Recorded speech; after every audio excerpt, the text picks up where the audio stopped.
ごめんね、お兄ちゃん。いい子になるから、もう怒らないで。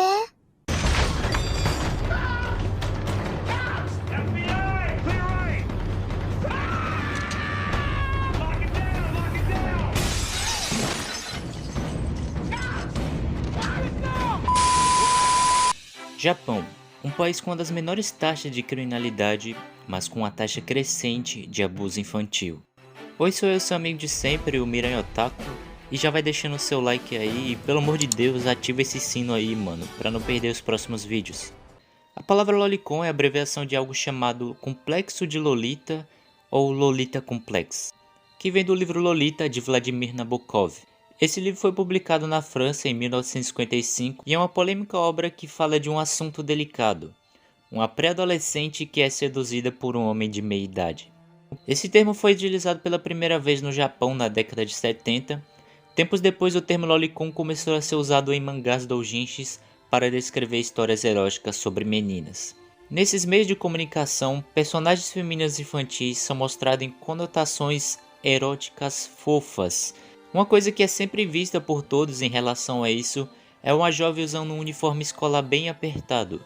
Esse é um dos símbolos eróticos japoneses, mas a questão aqui vai muito além do eti desnecessário, embora ele esteja bem presente nessa cultura.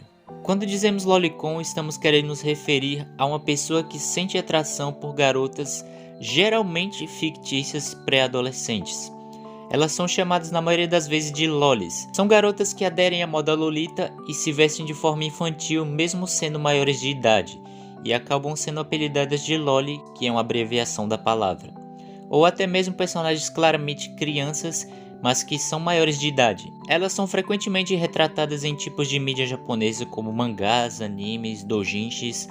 Basicamente, lolicons são fanáticos, obcecados e apaixonados por lolis. Uma mulher pode ser lolicon? Bom, tendo em vista que o termo é usado para definir pessoas que sentem atração por garotas fictícias infantilizadas e eu não encontrei nenhum artigo que dissesse o contrário, uma mulher pode sim ser lolicon. O estilo de vida lolicon é predominante no Japão, já que grande parte dessa cultura é baseada em um estilo kawaii. Muitos desses conteúdos eram legais até 2010. Já nesse mesmo ano, o Japão aprovou uma lei que obrigava as editoras a regulamentar o conteúdo pseudossexual com personagens menores de idade na mídia, como DVDs e livros. Em 2014, outra lei foi aprovada que tornou ilegal a posse de porno infantil. Depois da aprovação dessa lei, houve muitos casos de editores e até autores de mangás sendo presos pela posse de porno infantil.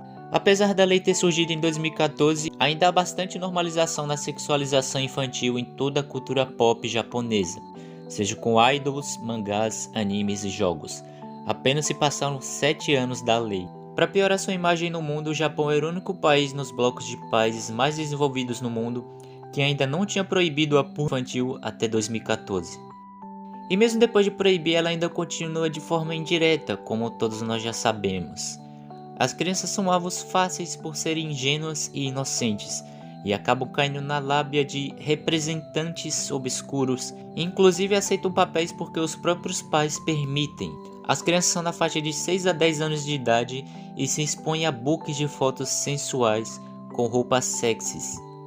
Esse tipo de coisa ficou conhecido como shaku-ero.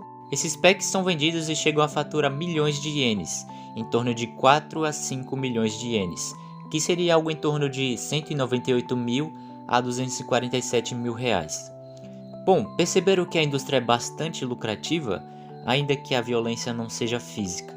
Os motivos que levam as pessoas a aceitarem esse tipo de coisa são dos mais diversos: crises familiares, bullying, crises financeiras, falta de aceitação na sociedade em que vive e pensamentos autodestrutivos e suicidas. Quando o assunto é personagens menores de idade mostrados em animes e mangás, ainda é um assunto muito delicado que é duramente discutido.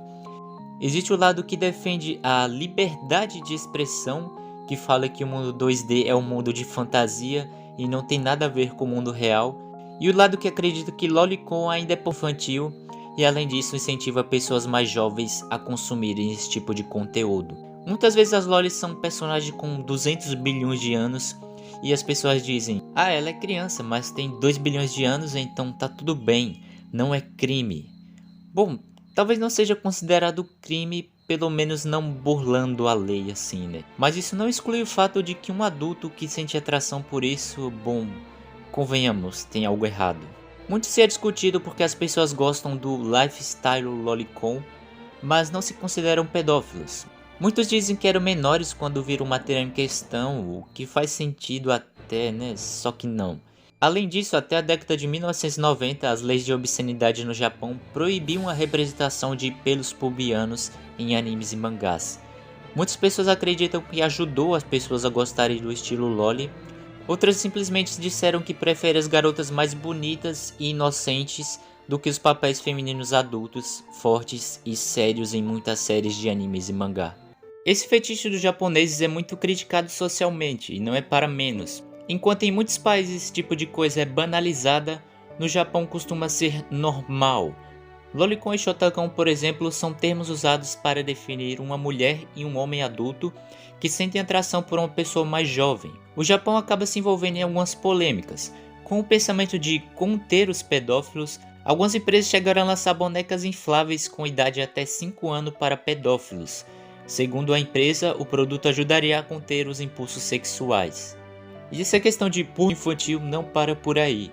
Em 2017, alguns fãs ficaram chocados quando Nobuhiro Watsuki, o autor de Samurai X, foi preso em posse de material audiovisual que envolvia meninas em atos e conteúdos proibidos por lei desde 2014 no país. O autor afirmou que sempre gostou de garotas pré-adolescentes e apesar dele ter uma obra tão aclamada, não tem como não chamá-lo de lolicon, ou em um português bem claro, pedófilo.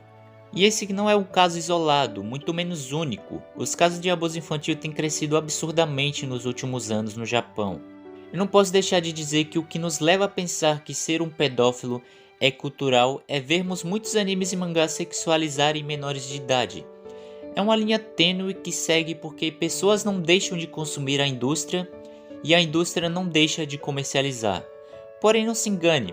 Mesmo com os japoneses reconhecendo que esse consumo vem dos fetiches da população, os próprios reconhecem que é um problema que deve ser solucionado. E apesar de que eu suponho que você já saiba o motivo, vamos lá. Por que eles são tão odiados? Eles são vistos como pessoas de uma índole duvidosa. O principal ponto, como vocês já sabem, é o conteúdo pelo que eles se interessam e a maneira como a sociedade enxerga isso. O conteúdo vai de encontro aos princípios morais da sociedade e também o fato de muitas pessoas que consomem esse tipo de conteúdo podem não saber diferenciar o mundo real do fictício. Nos Estados Unidos é totalmente proibido a circulação de qualquer conteúdo, seja ele real ou animado, que envolvam menores de idade em situações sexuais explícitas e que seja obsceno. Bom, essa é uma discussão muito longa e complexa que eu tentei explicar da maneira mais clara possível nesse vídeo. O que não impede de eu ter deixado passar alguma coisa. Então, se eu deixei passar algo despercebido, comenta aí embaixo e me digam o que acham do assunto. Lolicons são pedófilos? Eu vou ficando por aqui e nós nos vemos em breve.